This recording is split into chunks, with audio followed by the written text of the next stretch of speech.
Degree तो सभी देते हैं, हम देते हैं 100% सफलता की गारंटी। बाबा रामनाथ स्मारक पीजी कॉलेज, पिहामदपुर, आशापार, अम्बेडकर नगर। हमारे यहाँ BA, BSc, MA, MSc, B.Ed, BTC, B.Lieb समेत अन्य कई कोर्सेज उपलब्ध हैं। हाईटेक व्यवस्था और सबसे सुरक्षित बस सुविधा।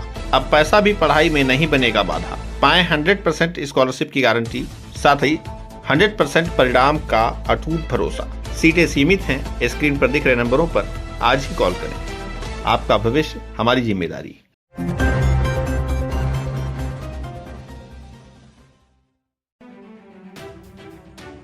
मानसिक रूप से परेशान महिला ने लगाई फांसी, की आत्महत्या, जांच में जुटी पुलिस। आजमगढ़ के अतरौलिया थाना क्षेत्र के हुड़कुड़ा गांव में मानसिक रूप से परेशान 62 वर्षीय विजय लक्ष्मी पत्नी केशव प्रसाद पांडे ने फांसी लगाकर आत्महत्या कर ली। जैसे ही इसकी भनक परिवार को लगी, परिवार में कोहराम मच गया।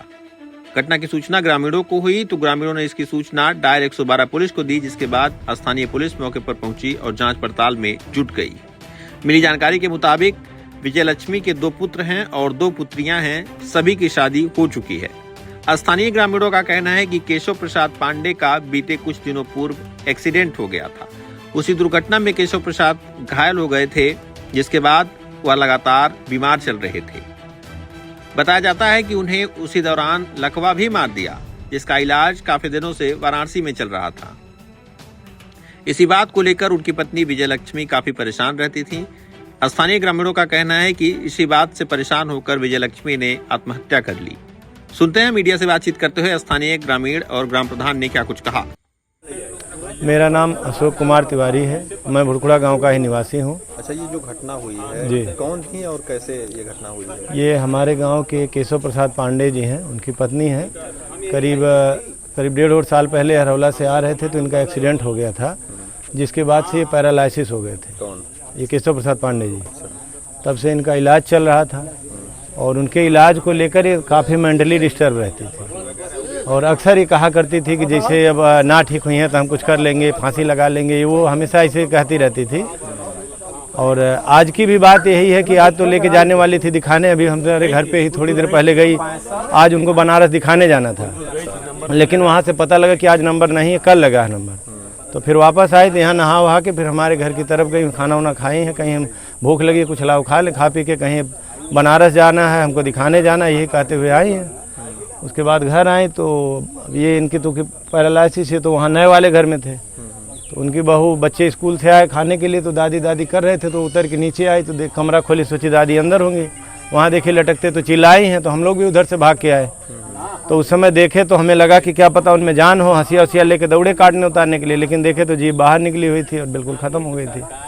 तो उसके बाद फिर हमने प्रशासन को खबर देना ही मुनासिब समझा, तो उनको फिर खबर दी गई। फिर थाना प्रशासन आया, 112 नंबर पर हमने फ़ोन किया, वो लोग आए, चौकी इंचार्ज आए, थाना अध्यक्ष आए और उसके बाद फॉरेंसिक टीम भी आई। अब अच्छा, मंदबुद्धि की बात बताया जा रहा है, क्या ऐसी कोई बात? जैसे ऐसा नहीं कि शुरू से मंदबुद्धि थी, जब से ये थोड़ा सा परेशान हुए हैं, उनके परेशानी को लेकर वो बिल्कुल डिस्टर्ब हो गई थी।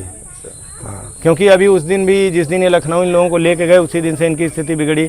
मुझको मिली करीब 10 बजे रात को सेनपुर के इधर। मैं गया था अतरौलिया के उधर से आ रहा था, तो हमने कहा, इनको देखा का पंता इनका है पैदल है, तो कहने बाबू हम गए रही लखनऊ, डॉक्टर कहना बेन के तुम्हें सेवा करे, एक बारी बताओ हम इनके सेवा करब, उनके लड़का हम जमीन जायदाद को लड़का लिए सेवा हम करब। वो छोड़ करके वहाँ भाग गई। अब लड़के एक लड़का इनको ढूंढने में लगा लखनऊ, एक ये, और वहाँ से बस वाले को कहीं हमसे बताएं कि बस वाले को हाथ जोड़े विनती किए कि भैया हमको आजमगढ़ जाना है, तो ला के छितौनी उतार दिया मोड़ पे।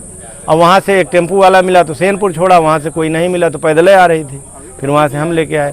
तो इसी से वो डिस्टर्ब थी, थोड़ा मानसिक रूप से परेशान हो गई थी। जब से ये व्यथित हैं तभी से ज़्यादा परेशान थी। ना हुई है, क्या जानकारी हुई आपको? देखिए, हमारे गांव के केशव प्रसाद पांडे जी हैं, आप दिखाइए एक बार ज़रा, उनको भी देख लीजिए, कुर्सी पे बैठे हुए हैं। उनका आज के 1.5 वर्ष पहले एक्सीडेंट हो गया था, जिससे वो पैरालिसिस हो गए और चारपाई पर ही रहते हैं, कभी चलो नहीं पाते, जिससे इनका परिवार काफ़ी दुखित था। पुअर परिवार था, गरीब परिवार था।